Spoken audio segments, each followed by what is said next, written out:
Speaking from the Dennery North neighborhood referred to as the Gulf, Marcus Nicholas put Prime Minister Stephenson King on notice. My Prime Minister Stephenson King must decide once and the last time, if you, the leader, you don't deal and work and sleep with people that will divide and rule your government no more.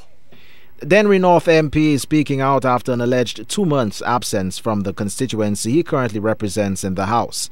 He says he left to visit the UK, seeking prospective investors on development programs for the constituency. I was with all the officials in England.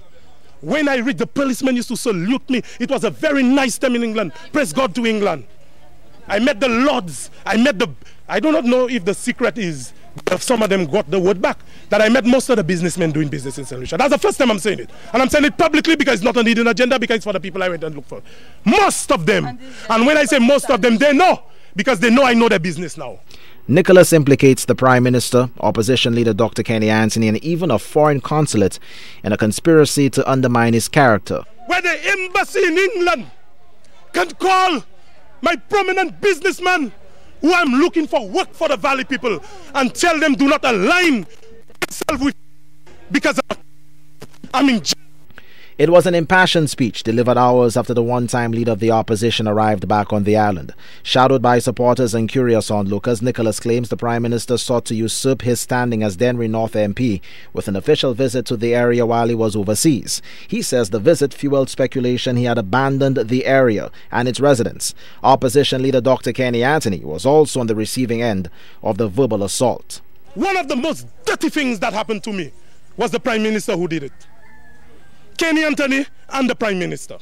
Kenny went on TV, whether he said allegations or not, you don't put yourself in that.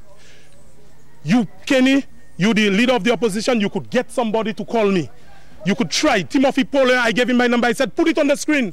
That's about 3 weeks or 2 weeks after I went to England. I spoke on Timothy Pollio, they still didn't want to believe me.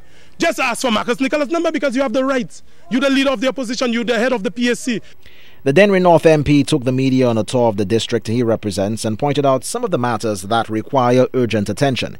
He called for unity in the United Workers' Party government and an end to divisive politics. He says if the Prime Minister fails to inspire unanimity in the incumbent administration, there are competent successors who can fill that void. Winston Springer Jr., HTS News, Channel 4.